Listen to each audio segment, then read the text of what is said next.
Chère Marie Ducaté, chers collègues, chers amis, merci tout d'abord d'avoir bravé la pluie et la neige, pour ceux qui viennent de plus haut, et d'être parmi nous ce soir.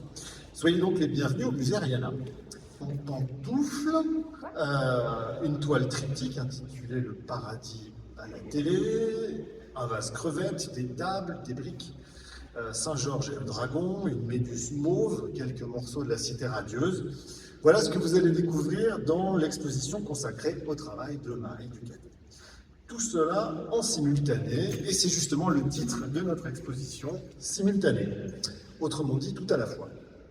Car l'œuvre de Marie Ducaté s'approprie tout à la fois une diversité de médiums, le textile, la céramique, le verre, le dessin, l'huile sur toile.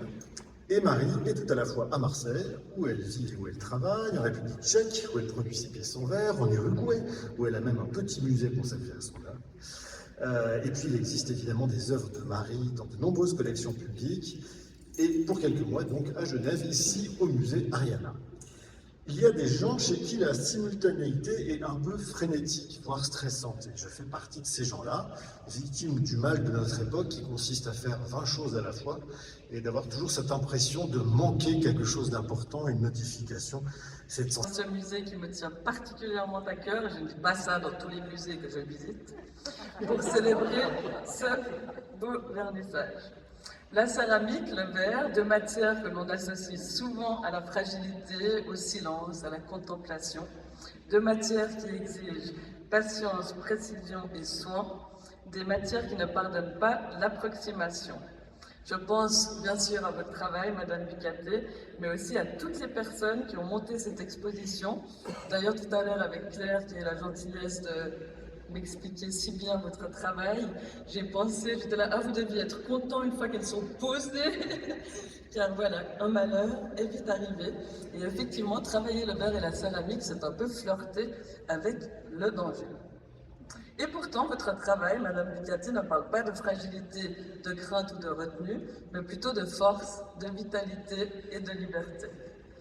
Simultané, Bertrand l'a dit, un titre qui ouvre, qui respire, un titre qui suggère que plusieurs réalités et points de vue peuvent coexister. Et c'est exactement ce que nous découvrons à travers vos 130 œuvres. Rien n'est figé, rien n'est isolé, tout dialogue, circule et vibre en même temps. À l'extérieur, l'actualité politique brûle. Tu vois, c'est pareil. La météo, alors que la météo, je vais dire, alors que la météo suffirait à faire frissonner les plus courageux. C'est mieux.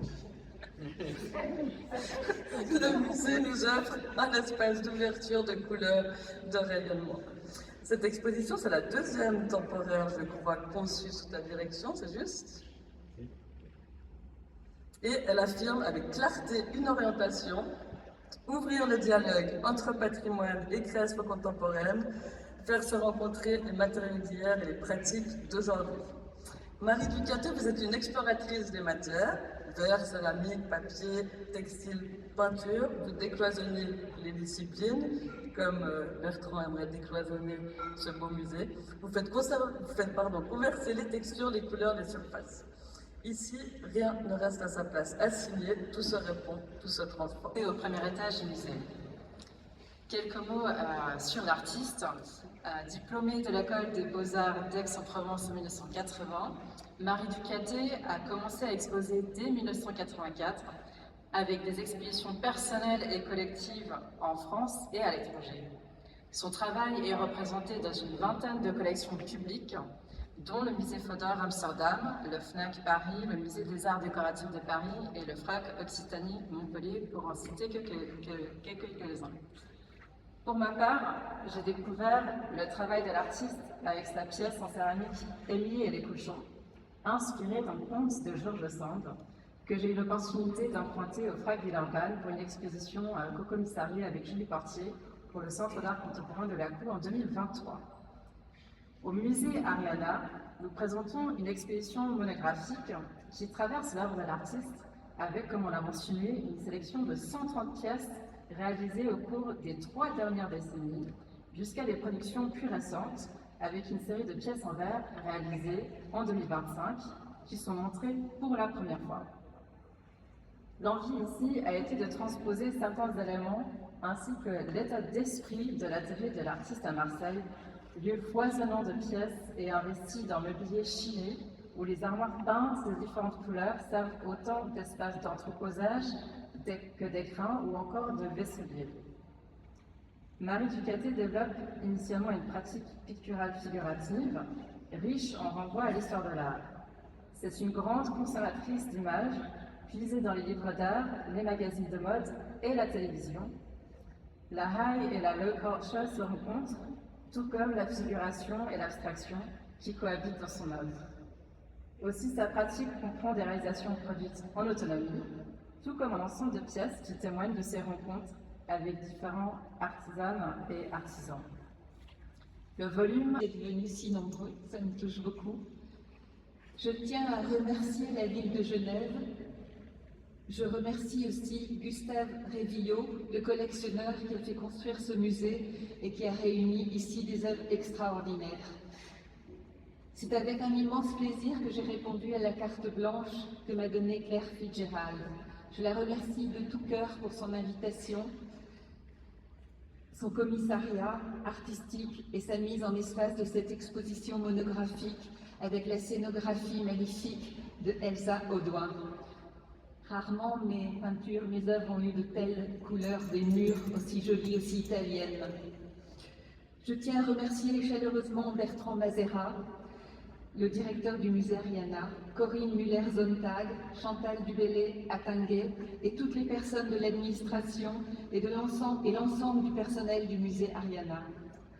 Plus spécialement Raphaël Saboureau, Laurence Ganter, Chantal Dubélé-Attinguet, Emmeline Besser, Marie Orsi, Hélène de Riquel, Isabelle Payot-Wunderli et Fernanda Carmerli.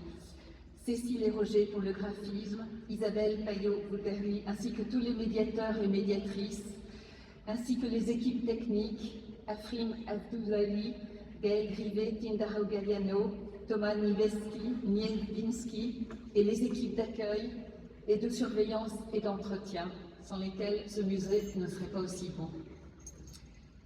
Et tous les acteurs de l'exposition, ainsi que le transporteur Bovis, qui a été merveilleux. Plus de 50 ans. Tous les artisans incroyables qui ont réalisé nombre de mes œuvres au fil des ans. D'abord, le souffleur de verre, Petr Janicki, qui sait dessiner les courbes les plus sensuelles avec la matière brûlante, gardant la chaleur, les mouvements du verre quand il est rouge, dans son merveilleux studio Edo à Novibor. Et aussi Yara Sara, dont vous verrez le seul vase gravé qui est ici, gravé à la roue, une technique extrêmement difficile. Il y a des œuvres ici dans le musée qui sont gravées à la roue. C'est une technique ancienne qui perdure, mais peu la maîtrise aussi bien que Yara. Et il glisse sa roue diamantée dans mes ondulations d'aquarelle avec une habileté digne des maîtres, dits trésors vivants au Japon. Et je remercie aussi Corinne Bonance qui a fabriqué les consoles et la table basse, Matteo Gonnet qui m'a soufflé aussi des très jolis vases et réalisé les pattes de verre Méduse. Et le sien est riche d'une collection inestimable. J'ai appris qu'il y avait 28 000 œuvres, c'est incroyable. Ici, on en a 1000 qui sont présentées. À chaque fois qu'on vient, on doit avoir l'impression de n'avoir pas vu les œuvres. Donc, il faut revenir souvent. C'est un écrin idéal pour inviter à la danse des verres, des soies, des faïences et des calques. L'exposition simultanée, variation de formes, couleurs et matières, allie la musique et les arts visuels. Le ballet Upsul, composé par Eric Satie. C'est maintenant à vous de découvrir la musique de cette exposition parmi toutes ces œuvres exposées ici. Merci à tous.